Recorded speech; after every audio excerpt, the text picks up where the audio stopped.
നിക്ഷേപ തട്ടിപ്പ് കേസ് പ്രധാന പ്രതി ടി.കെ. പൂക്കോയ തങ്ങളുടെ മക്കളുടെ പേരിലുള്ള സ്വത്ത് കണ്ടുകെട്ടിയ നടപടി ഹൈക്കോടതി റദ്ദാക്കി.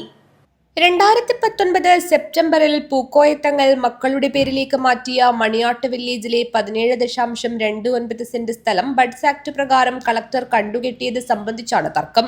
കണ്ടുകെട്ടിയ സ്വത്തിന് തട്ടിപ്പുമായി ബന്ധമില്ലെന്നാണ് ഹർജിക്കാർ വാദിച്ചത്. എന്നാൽ മക്കളുടെ പേരിലേക്ക് സ്വത്ത് കൈമാറിയത് കേസ് നിലനിൽക്കെയാണെന്ന് സർക്കാർ ചൂണ്ടിക്കാട്ടി. ഇത്തരം സ്വത്ത് സംബന്ധിച്ച നടപടികൾ കോടതി മുഖേന ചെയ്യേണ്ടതാണെന്നും സ്വീകരിച്ച നടപടി നിയമപരമല്ലെന്നും കോടതി വിലയിരുത്തി. നടപടിക്രമങ്ങളിൽ അപാകത ചൂണ്ടിക്കാട്ടിയാണ് സ്വത്ത് കണ്ടുകെട്ടിയ നടപടി ഹൈക്കോടതി റദ്ദു ചെയ്തത്. പൂക്കോയ തങ്ങളുടെ മക്കളായ ഐബിദ ബീവി അഞ്ചരപ്പാട്ടിലും മുഹമ്മദ് ഹക്കീബും നൽകിയ ഹർജി അനുവദിച്ചാണ് ജസ്റ്റിസ് CS സുധയുടെ ഉത്തരവ്. അതേസമയം കണ്ടുകെട്ടൽ നടപ്പിലാക്കാൻ നിയമപ്രകാരം കോടതിയെ സമീപിക്കാൻ അധികൃതർക്ക് തടസ്സമില്ലെന്നും കോടതി വ്യക്തമാക്കിയിട്ടുണ്ട്. News desk city.